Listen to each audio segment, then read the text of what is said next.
iniciar. ¿Me comentan, por favor, si está proyectado el texto?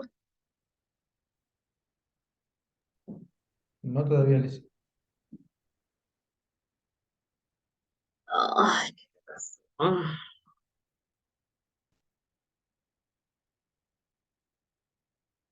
Ya, ahora está proyectado. Creo que voy a seguir teniendo problemas con esto. Les escucho mal.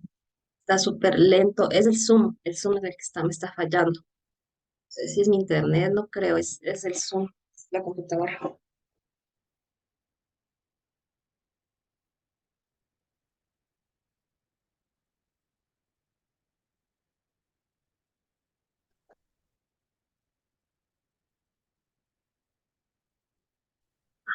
Es mi Zoom, algo le pasó. Versión rápida. Tiene que ser.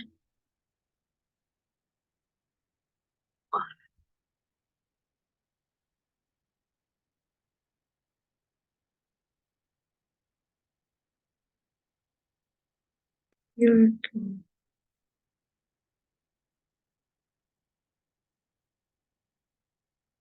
No, hasta el texto está borroso. ¿Ustedes ven borroso el texto? No, No, Ay, yo lo muy veo bien, clarito. ay, no les escucho bien. Se les escucha mal a ustedes. Bueno, vamos a ver cómo nos vaya. El tema de hoy es necesidades fundamentales para el desarrollo humano. Voy a leerles Ay, es que yo veo borroso el texto. No sé si ustedes ven borroso. No sé por qué, ¿qué le pasa? Bueno, ya. Servicios al servicio del ser humano. Por mucho tiempo, el ser humano se limitó a disponer de agua para usos domésticos y para regadíos en la producción agropecuaria. Usó la energía apenas para alumbrarse y generar algo de calor, ya que en un principio era con leña y más adelante el carbón.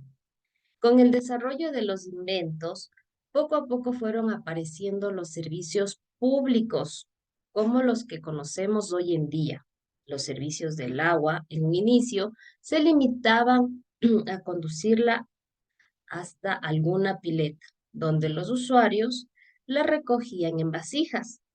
El servicio de energía eléctrica, por otra parte, se prestaba solo durante la noche por muchos años. En cuanto a esto que les acabo de leer, ¿cuál creen que es el argumento central del texto?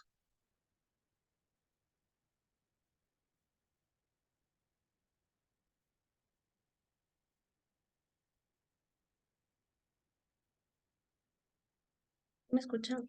¿Sí me escucharon? ¿Cuál fue el Repita. argumento central o de qué se trató de lo que les leí?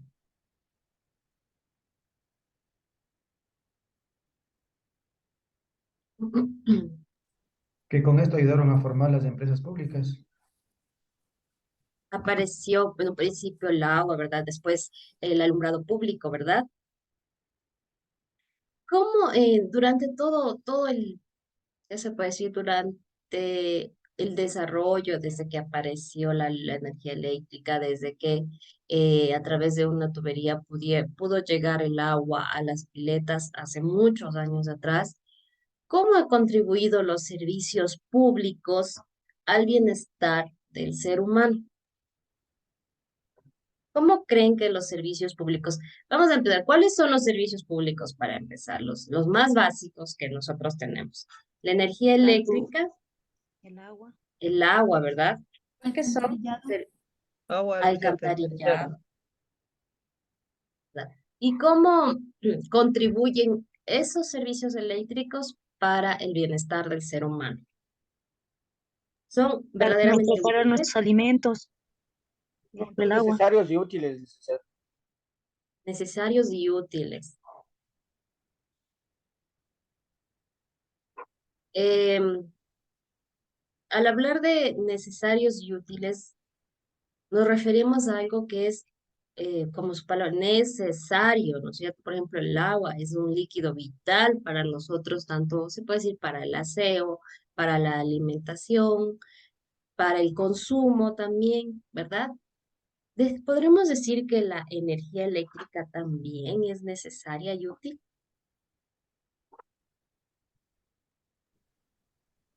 Sí, Liz. ¿Qué, qué creen ustedes? ¿Qué creen ustedes que deberíamos incorporar para que se transformen en servicios públicos ahora? ¿Qué más podría ser un servicio público necesario ahora en la actualidad? Aparte de la luz, del agua, del alcantarillado. ¿Qué más, qué podríamos incorporar como servicio público ahora? ¿O qué les gustaría que incorporen como servicio público ahora? El internet, profe. El internet sería una buena opción. ¿Qué más podría ser? El gas, ¿verdad? A veces el gas, las personas que utilizan el gas. En otros países el gas es un servicio público, o sea, es infallable el gas. ¿Qué más podría ser?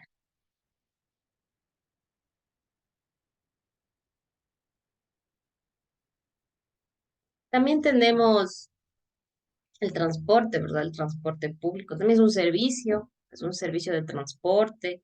Tal vez una mejora en el servicio de transporte,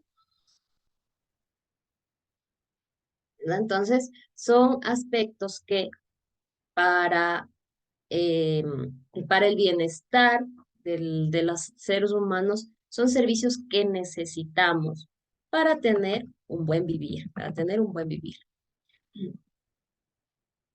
Vamos a ahora analizar este cuadrito que su texto plantea acerca de, de el ámbito económico, el ámbito político y el ámbito social. ¿Por qué la educación? Porque la educación también es pública, ¿verdad? También hay privada, pero también es un servicio, servicio de educación y salud. ¿Por qué la educación es importante en una sociedad? ¿Por qué creen que la educación es importante para una sociedad o para transformar una sociedad?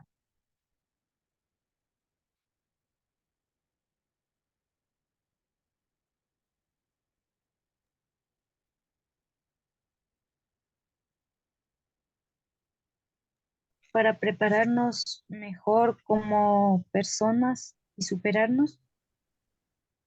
¿Ya? ¿Qué más podrían decir?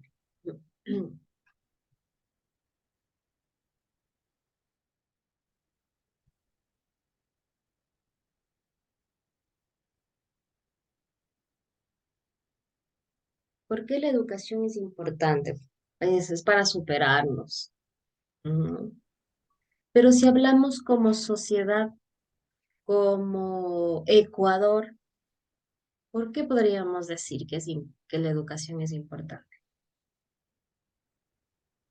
Creo que para sacarnos de la ignorancia y puede que sea un país libre, todos podamos tener acceso a la educación y así podamos tener conocimiento y pues salir adelante, no dejarnos que muchas cosas quedemos en ignorancia y quedemos restringidos por falta de conocimiento. Por ahí hay no recuerdo quién lo dijo, pero decía, la educación es la mejor arma ante la ignorancia, ¿verdad? Entonces, más que, por decirle, ¿no? Sacar adelante es para su conocimiento, para su desarrollo, para su bienestar, para en sí, para uno mismo. ¿Y qué pasaría, por ejemplo, que les decía como sociedad, ¿no? ¿Qué pasa si en general se prepara como sociedad? El país también va a desarrollarse. El país también va a desarrollarse. Analicemos qué ocurriría en un país, tanto en como en el cuadro que les estoy proyectando, si el país no recibiera una remuneración económica en el ámbito político y en el ámbito social. ¿Qué ocurriría en un país en los ámbitos económico, político y social si la población no recibiera educación? ¿Qué pasaría si no recibiera educación? ¿Qué pasaría en lo político? ¿Qué pasaría en lo económico? ¿Qué pasaría en lo social? Si no se recibiera educación. En lo económico seríamos un país pobre, más pobre, ¿verdad? Seríamos un país tal vez estafados por la ignorancia. En lo económico, ¿qué pasaría si no se recibiera educación? En lo político, perdón.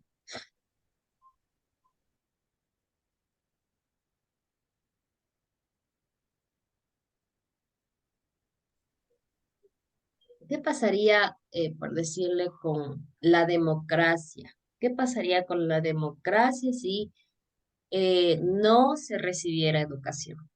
¿Qué pasaría?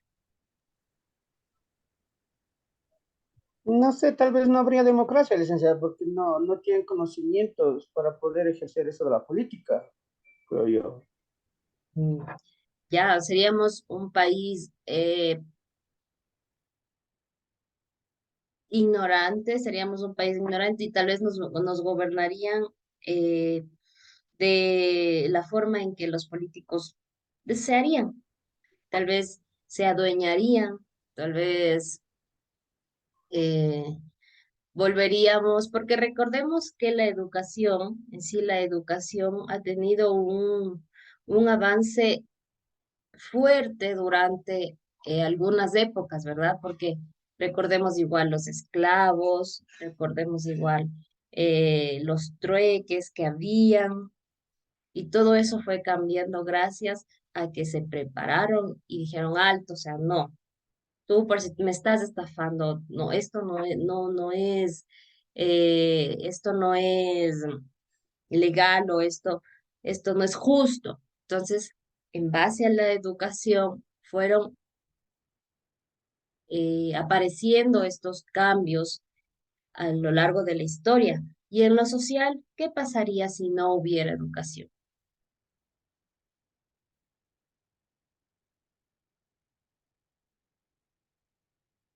En el ámbito económico, nos estafarían, se abusarían de nosotros. En lo político no habría democracia, nos gobernarían eh, y aceptaríamos en ese caso como sea la forma de gobernar. Y en lo social, ¿qué pasaría si no hay educación? Si no hubiésemos tenido educación como sociedad, como, se puede decir, como vecinos, ¿qué pasaría si no hay educación en la sociedad?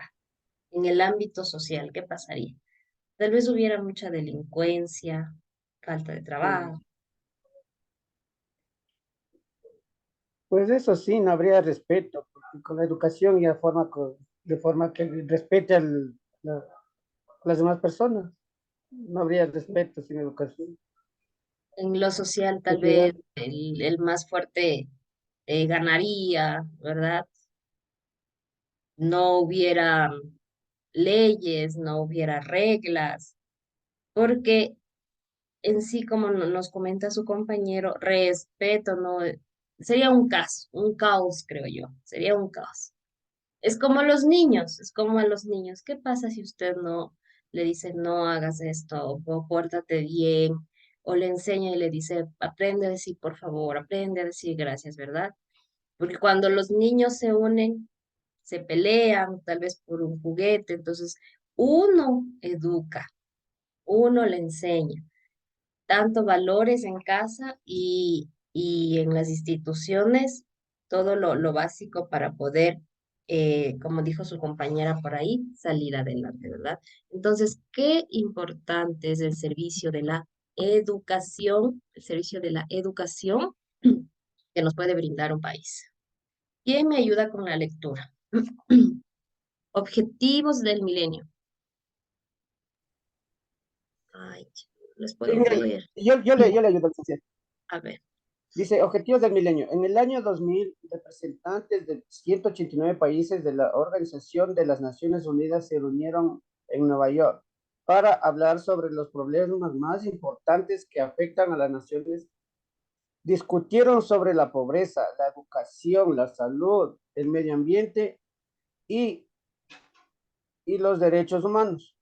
Elaboraron un plan para mejorar la calidad de vida de los pueblos y lograr un futuro mejor. Denominaron a este plan Objetivos de Desarrollo del Milenio. Hasta el año 2015, los principales objetivos que todas las naciones deben alcanzar son los siguientes: reducir la mortalidad infantil, erradicar la pobreza extrema y el hambre, implantar la educación primaria universal, mejorar la salud materna, promover la igualdad de género y la autonomía de la mujer, combatir el SIDA, el paludismo y otras enfermedades, fomentar una asociación mundial para el desarrollo, garantizar la sostenibilidad ambiental. Gracias. ¿Qué nos, qué nos dice este pequeño texto? Que no solo tal vez dependa de una nación o de una república, sino que esta parte de la educación o estas mejoras que se desea tener uno como república es a nivel internacional, es a nivel mundial.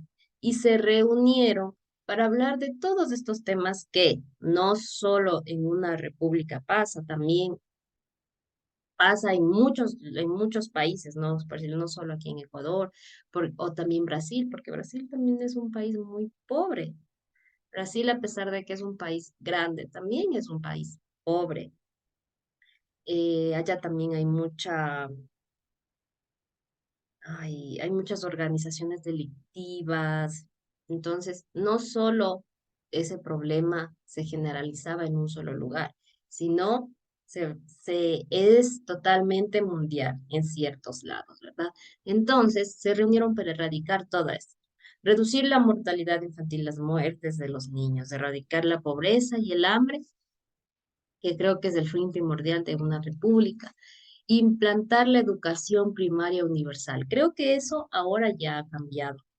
Ya no es en sí la primaria, sino ya es el bachillerato, es la universal. Mejorar la salud materna, promover la igualdad de género y autonomía de la mujer, convertir las enfermedades como el SIDA, el paludismo, fomentar una asociación mundial para el desarrollo y garantizar la sostenibilidad ambiental. Cuando referíamos todo lo que es climas y contaminación, todo eso, ¿verdad? Indicadores de la salud. Algunos países latinoamericanos, entre los que está Ecuador, enfrentan muchos retos en el sector de la salud. Ante las condiciones actuales, los gobiernos han visto la necesidad de ponerse como meta conseguir una eficiencia, calidad y solidaridad en este sector. Las cifras en diversos aspectos son alentadores, pero aún insuficientes. Hay algunos indicadores que delatan la situación del sector salud, entre los que están los siguientes. La esperanza de vida es el promedio de años que se espera viva una persona en determinado contexto social. En el año 1985 se llegaba a una edad promedio de 67 años. En cambio, ya en el 2010 el promedio subió a 75 años. La tasa de mortalidad infantil es la probabilidad que tiene un recién nacido de morir antes de haber cumplido un año de vida. En el Ecuador se registra un descenso.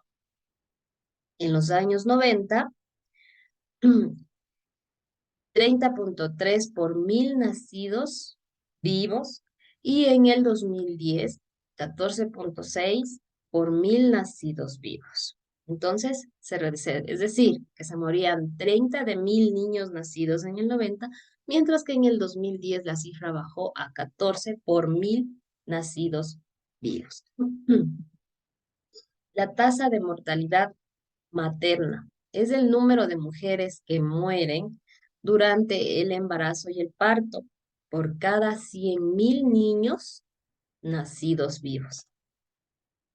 En el 92 135 por 100.000 niños nacidos. Morían 135 mamás, señoras, por cada 100.000 niños, mientras que en el 2010 bajó la cifra a 92. Las principales causas de muerte son, la primera, enfermedades hipertensivas, los que son hipertensos, ¿verdad? La segunda, por diabetes. Todo esto ha avanzado ahora en la actualidad, porque estas son cifras atrasadas del año 2010, como pueden ver. Pero ahora ya esto cada vez ha aumentado. Ahora o sea, he leído también y las cifras que dan también en los medios de noticias, de comunicación, todas las estadísticas, ahora estas enfermedades han aumentado. Y es debido también a la alimentación y que a las nuevas generaciones van apareciendo este tipo de enfermedades. La diabetes, número 3, la influencia y neumonía. Por ejemplo, la influencia y neumonía, ¿qué está pasando justo ahora? ¿Qué pasa? ¿Qué pasa con la influencia y la neumonía? Está súper elevada. Otra vez estamos utilizando mascarillas en lugares cerrados y es debido a esto, ¿verdad?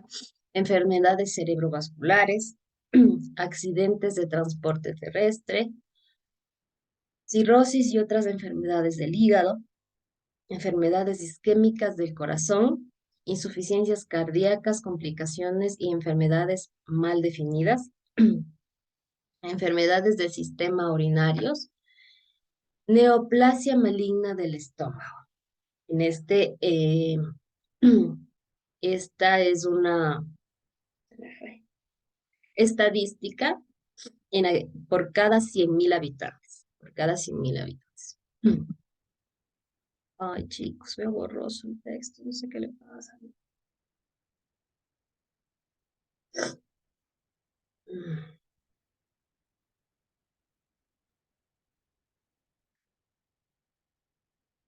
Vamos ahora a la vivienda. ¿Cómo?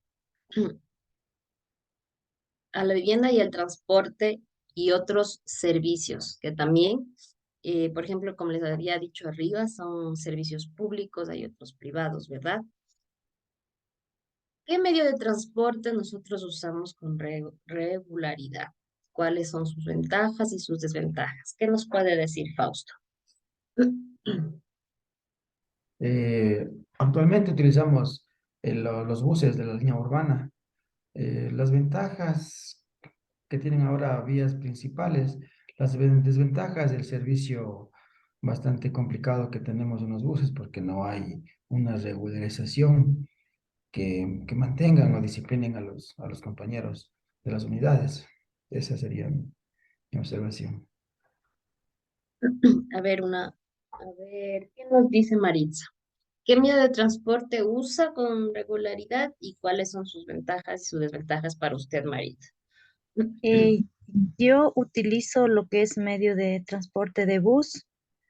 La ventaja que nos da una movilidad, ya que no tenemos, bueno, de mi parte ya que no tengo de otra forma, no tengo un ejemplo, auto propio para poderme movilizar, la ventaja. Y la desventaja en sí, que no es un buen servicio, uno incluso a veces ocurre, ejemplo, que ahorita existe mucho el acoso por la cantidad también de personas que van, los robos y todo eso. El acoso y la delincuencia, ¿verdad? En los buses. Y alguien que tenga carro propio, ¿qué me puede decir? En este caso usa un transporte propio, ¿y cuál sería la desventaja y desventaja de ese? ¿Quién me puede decir eso? ¿O quién tiene este servicio de auto propio?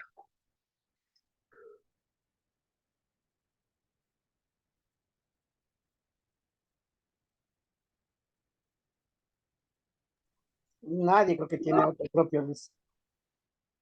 ¿Mande? Chicos, es que no les puedo ver, no sé, mi Zoom está bien rarísimo y les trato de abrir y no les puudo ver. ¿Quién, Nadie creo quién? que tiene Nadie cuenta carro con un propio. auto propio, ¿ya? Entonces, ¿qué podemos decir de las personas que tienen tal vez un auto propio. ¿Cuáles serían sus ventajas y sus desventajas? En este caso, la ventaja sería el mismo hecho de movilizarse, ¿no? Tal vez de una forma más segura, como nos dijo su compañera, evitando tal vez el acoso, también la delincuencia. Y una de las ventajas, ¿no? Evitan tal vez llegando más rápido, se podría decir también, llegando más rápido a su punto de destino. Y una de las desventajas en este caso sería el mantenimiento, si hablamos en el sentido económico, ¿verdad? Mantenimiento, eh, últimamente el alza de la gasolina, entonces ya se empieza a ver un poquito ya empieza también el, las vías en mal estado, sería las vías en mal estado. Y, por ejemplo, las personas que si se trasladaran en un auto propio a su lugar de trabajo, muchas veces no cuentan con su parqueadero propio, entonces toca pagar y con ese temor de la inseguridad. Entonces sí, también hay sus desventajas, ¿verdad? Pero también hay sus ventajas en este caso. Y han utilizado, bueno, ahora ya no está en funcionamiento, o tal vez, no sé, cuando ustedes eran niños, la verdad, no sé, han utilizado el servicio de tren, porque el Ecuador tenía, ahora no está en funcionamiento, pero han utilizado el servicio de tren. ¿Cómo es su experiencia? ¿Cómo fue?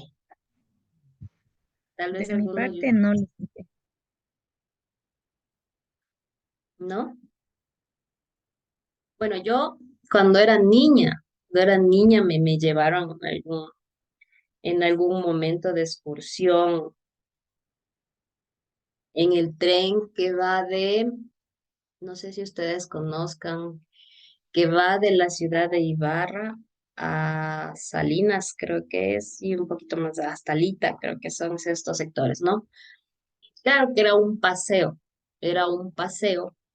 pero en ese entonces es como ir en un bus, son los asientos iguales, y claro que les estoy hablando hace muchos años atrás, cuando yo era niña, ¿no? De ahí tuve la oportunidad en el colegio, pero ahí fue diferente, ahí fue vuelta, salimos de la estación de Chimbacalle hasta el boliche, que es del Cotopaxi, pero ahí fue otra situación, ahí con mis compañeros nos tocó ir sentados en el piso, eh, fue otra situación diferente.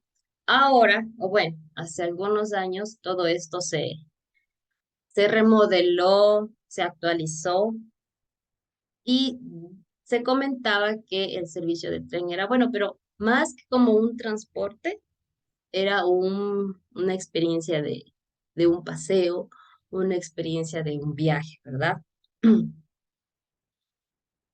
¿Con cuántos servicios básicos cuenta usted en su casa? ¿Cuentan con luz? ¿Cuentan con agua? ¿Cuentan con alcantarillado? Tal vez pasa el servicio público de transporte por la puerta de su casa. Tiene que caminar. Tiene luz, alumbrado público. Tiene tal vez calles asfaltadas o adoquinadas o de tierra. Tiene escuelitas cerca de su casa, están lejos. ¿Quién me puede hablar, a ver, acerca de sus servicios básicos? ¿Qué nos puede decir Jessica? De- Le dicen buenos días. Dígame. De los servicios básicos, más o menos yo a 2 cuadras ya tengo lo que es la parada del bus de mi casa. Lo que es el bus igualmente, lo que es de los taxis igual a dos cuadras igualmente tengo que los servicios del taxi. El servicio de lo que a nosotros realmente nos afecta es el servicio del basurero, que no entra, porque la calle está un poco mal. En Ya. eso nos afecta el basurero, solo eso nos afecta, Alicia. ¿Qué nos Ujú. puede decir Tatiana usted? La parada de los buses queda a una cuadra. La parada del corredor igual queda a 2 cuadras. Igual aquí hay escuelas cerca. La basura también la recogen todos los días. O sea, no, yo creo que está todo ¿Tú bien. cuentas con servicios básicos cerca de tu casa? Agua, luz, alumbrado público, alcantarillado Sí, y los servicios de transporte y educación y de salud, tal vez un centro de salud, un hospital, sí. Aquí todo hay, cerca. bueno, varios cerca. Está el del seguro, que está frente casi de donde yo vivo. El del centro de salud del Ministerio Público, hay 2 cerca, el de la Magdalena y el de la Atahualpa. La gran mayoría de ustedes creo que son del sur, ¿verdad? La verdad no me ubico muy bien en el sur, pero por lo que ustedes me comentan y por lo que también he podido ver, sí, que en el sur hay bastante cerca, ¿no? Pero así también como las personas que viven bien alejadas, ya bien, como decir, bien al sur, tal vez ya no cuentan con esto, como la compañera nos dice, la basura no entra porque la calle está dañada o a veces el alumbrado público falta y son calles oscuras en la noche, ¿no? Entonces, todo esto que hemos hablado hace referencia a todo lo que se necesita, ese servicio necesario para poder vivir cómodamente, ¿verdad? Vivienda y servicio. A pesar de que el Ecuador ha suscrito una serie de convenios y compromisos internacionales para mejorar la vivienda, este es un problema sensible y complejo de resolver. El crecimiento demográfico y la migración del campo a los centros urbanos han elevado la demanda de vivienda en las ciudades. Se estima que sobrepasa 1 millón de viviendas y el número se incrementa anualmente alrededor de 60.000 nuevos hogares, debido, sobre todo, a la falta de recursos económicos de las personas pobres. Existen muchos asentamientos en las zonas periféricas de las ciudades a donde los municipios no llegan con los servicios básicos de agua entubada ni alcantarillado. El Ministerio de Desarrollo Urbano y Vivienda, MIDUBI, es el encargado de formular normas, políticas, directrices, planes, programas y proyectos de vida, agua potable, alcantarillado y manejo sanitario de residuos sólidos. Este ministerio cumple con los objetivos del Programa de las Naciones Unidas para la Vivienda. Sus dos principales objetivos son vivienda adecuada para todos y desarrollo sostenible de los asentamientos humanos en un mundo en proceso de urbanización. Y esto es verdad. Hace algunos años atrás, yo recuerdo que iba al sur y era todo, había sus barrios, pero ahora ha incrementado bastantísimo. Igual el norte, se suponía que tanto bien al norte o bien al sur eran zonas industriales. ¿A qué nos referimos esto? Donde están asentadas las empresas. eh, y esto era lo último, como se decía, lo último de la ciudad. Pero ustedes ahora qué ven, nuevas urbanizaciones, nuevos conjuntos, nuevas viviendas. ¿Y qué pasa ahora? Todas estas zonas industriales se están desplazando. Antes, lo último, como les digo, eran las zonas industriales. Ahora, todas estas zonas industriales tienen que buscar un nuevo lugar alejado de lo urbano para no afectar a la población, tal vez con sus ruidos, con su maquinaria y otros servicios que ellos nos pueden prestar. Otros servicios de las telecomunicaciones. Chicos, nos volvemos a conectar, ¿ya? Ay, Dios.